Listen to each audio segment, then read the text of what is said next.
സാമൂഹിക മാധ്യമങ്ങൾ വഴി ബഹ്റൈനിൽ ഓൺലൈൻ തട്ടിപ്പുകൾ വർദ്ധിക്കുന്നതായി പോലീസ് മുന്നറിയിപ്പ് നൽകി. വ്യാജ അക്കൗണ്ടുകൾ വഴി കോൺസർട്ട് ടിക്കറ്റുകൾ, അപായകൾ, ഫർണിച്ചറുകൾ, swimming pool booking, car booking തുടങ്ങിയവയുടെ പേരിൽ മുൻകൂറായി പണം വാങ്ങുന്ന തട്ടിപ്പുകൾ വ്യാപകമാകുന്നതായി ഹിത് പോലീസ് സ്റ്റേഷൻ മേധാവി അറിയിച്ചു.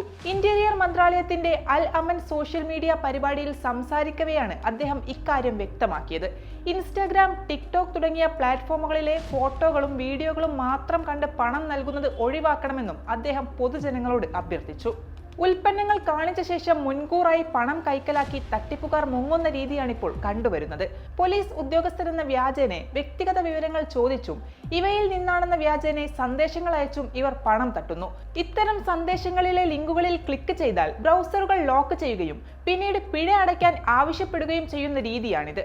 കൂടാതെ AI ഉപയോഗിച്ച് പ്രമുഖ വ്യക്തികളുടെയും സർക്കാർ ഉദ്യോഗസ്ഥരുടെയും രൂപവും ശബ്ദവും അനുകരിച്ച് വ്യാജ വാർത്താ ലിങ്കുകൾ നിർമ്മിച്ച് ലാഭകരമായ നിക്ഷേപ പദ്ധതികൾ ഉണ്ടെന്ന് വിശ്വസിപ്പിച്ച് പണം തട്ടുന്ന പ്രവണതയും കൂടി വരികയാണ്.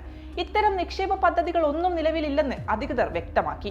ട്രാഫിക് നിയമ ലംഘനത്തിന് പിഴ അടയ്ക്കണമെന്നോ കൊറിയർ ചാർജ് അടയ്ക്കണമെന്നോ ആവശ്യപ്പെട്ടുള്ള വ്യാജ സന്ദേശങ്ങളും വ്യാപകമായി പ്രചരിക്കുന്നുണ്ട്. ആവർത്തിച്ചുള്ള മുന്നറിയിപ്പുകൾ നൽകിയിട്ടും പലരും ഇത്തരം തട്ടിപ്പുകളിൽപ്പെട്ട് പണം നഷ്ടപ്പെടുത്തുന്നതായും ഈ പണം കുടുംബത്തിന് വേണ്ടി ഉപയോഗിക്കാമായിരുന്നുവെന്നും അദ്ദേഹം ഓർമ്മിപ്പിച്ചു.